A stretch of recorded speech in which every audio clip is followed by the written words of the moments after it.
starting the body work on the Pop Fiero. And we're going to start first. We used our filler primer to fill up the little indentation that was there, as I showed in the previous video. Now what I like to use for that, on some instances, is to me a liquid surface primer. It's a lacquer and it's a very thick primer and really serves well to fill in small holes and pits in the body. So that worked pretty good. Now it's going to take a couple of coats of primer on the body once we're ready to prime, and that's going to allow us to check our work after the primer set. And if it's all super smooth, then we're done there. Now we're going to work on our seams. This car luckily doesn't have a lot in the way of mold seams, but you do have some here, right there on the edge, as that's supposed to be a smooth rounded edge, the same way as this one here, which I've already taken care of and removed the seam on. As I said, luckily this car doesn't have a lot of them, and the nose, where you would expect to see something there, is really nice and smooth. Just a bare hint of a seam there, which we're going to start to get rid of. I've demonstrated this quite a few times on the channel, but I'll show you guys again here, in case you haven't seen one of my other videos. And if you haven't, then what are you doing? Run back. Go watch all of my videos. I'm going to show you how we go about making this as smooth as whatever you want to make smooth. You can see that there, how there is no ridge left. Just smoothly transitions from vertical to horizontal surface. It's opposed to this hard line. Now, the way I like to do is that I start by scraping off the raised area. Just carefully scraping off and blending into the flat areas. Once I get the raised area sufficiently reduced,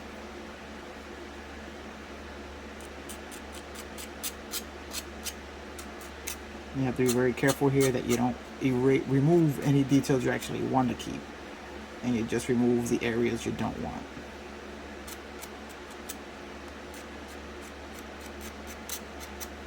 You can sand it. I like to use my X-Acto knife because it makes it a little bit faster. Removing the area, as you can see here now, the raised ridge is gone. But now we have to remove all of our sanding marks. What I use is I use my micro mesh sanding sticks, which I really like. I started using these a while back and they work really well. Come in many different variety of grits. And then we just start sanding till we smooth out the area that we just ground off the ridge on. And we just keep going until everything is smooth and we don't see an impression of that ridge anymore. You may have to go back and do a little bit more of the smoothing out with the blade if you didn't get it all at once.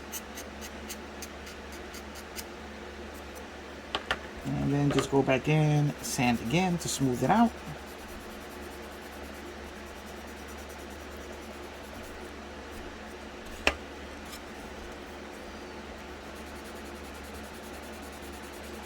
These are a spongy material, these sanding sticks, so that they conform to the body as you're sanding. Okay, now as you can see, we have this whole B pillar smoothed out. We're just going to keep going until we remove all remnants and traces of the mold line. And then what I like to do is I go in with a smoother grit. I use my 4000. The first one was a 15 to 1800 grit. Now I'm going to go with my 4 to 6000 grit and polish out the plastic that I had just sanded. And this will allow you to really take a good look at the plastic to make sure that everything you want to get rid of is gone and that you have a nice smooth surface.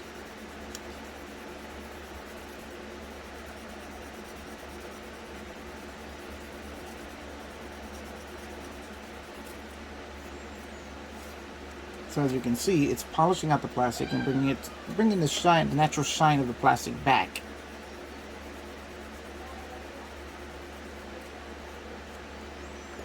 And now, as you can see, if you look here, now there is no longer a mold line there, and you have a smooth transition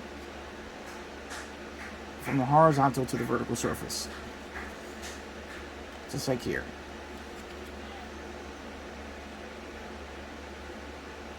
Now it's very similar to what we do here as we're sanding down the excess filler primer. So we just fill in the indentation in the body. And then we go in with a smoother grit and polish it out a little bit just to see what it's, just to check our work. And then we're done. Now I'm going to go ahead and do more cleaning up on the body. No need for me to bore you guys with that. I'm going to clean up the nose and I'll be back with the finished product. And also clean up a couple of the edges. And we'll be back with the finished product and you'll see how this really improves the look of the model. Be back in a few.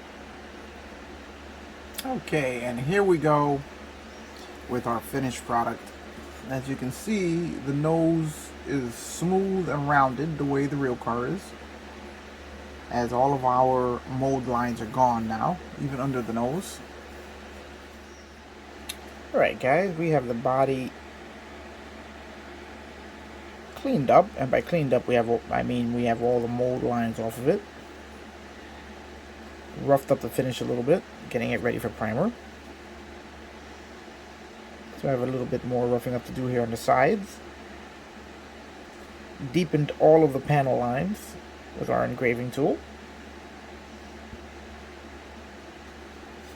Next step is in the body preparation is going to be to open up the air intake, the marker lights, and we're going to open up the underside of the bumper like in the real car.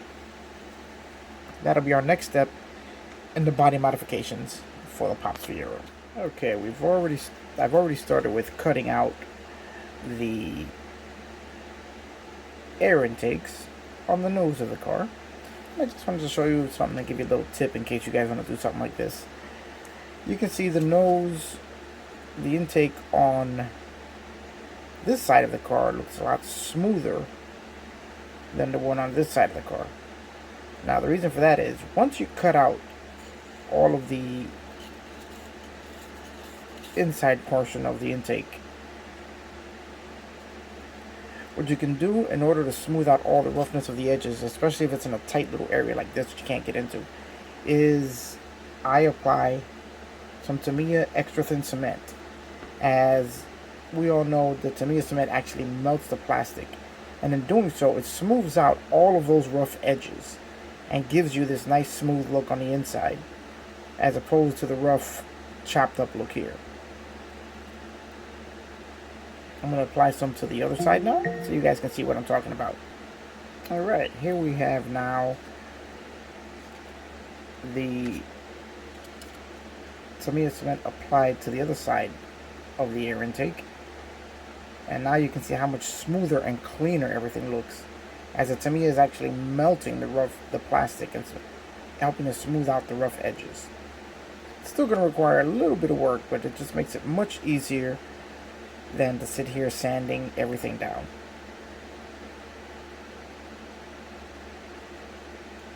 Alright, now we're going to start with the marker. Okay, now we have all of our marker lights and air intake opened up. Using the same procedure I showed you before, we're just scribing the edges of the sealed part with my knife or scribing tool, and then just popping the parts out, then using the Tamiya glue to smooth the edges off, and then doing a little sanding, and voila, we have our finished front end on the car. Now what I decided to do as far as other further body alterations to make it a little more realistic was that I opened up the under bumper air intake. As those who know Fieros know that they are bottom breathers, And this is where you'll see the radiator and the AC condenser in the car. So I just did a little bit of cutting and chopping and got the nose under the car opened up. Still have a little bit of cleaning up to do there. Using a little bit of super glue to smooth out the edges. Again, using the Tamiya to melt and soften the plastic a little bit, smooths out all the edges. Got to do a little more cleaning up in it. And then this body will be ready for primer. Now, let me just show you what I did with the glue here. With the Tamiya extra thin cement, as it melts the plastic, I start sanding as the plastic is, before it's completely cured, as the material you're sanding off actually serves as filler and seals the scratches in the body with actual plastic. As you can see here on the corner here, and over here on this side, that's perfectly smooth because it filled it up with the plastic shavings from the sanding. Now for the inside of the body, I use my trusty tester cement, which I have here somewhere. I love this stuff as it's a thicker super glue, a little slower setting than the Tamiya stuff, but also doesn't evaporate as quickly. And it's a nice thick heavy gel, so I can put it on there just to seal things up, such as this little corner here where I cut a little too deep. I'm gonna have to reshape that after the glue seals, and I just use that as basically as filler also. So there are several different uses to the glues that we use in our projects, more than just gluing things together. And that's going to be it for the body modifications so far on this project.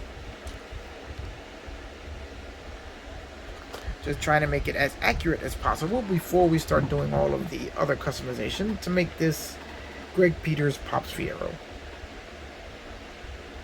Alright guys, that's going to be it for this segment of the build. Keep following along as I'm going to take you through every single step as this is being documented for Greg and his family so they can see Pops Fiero coming to life piece by piece. Alright guys, I'll see you on the next one.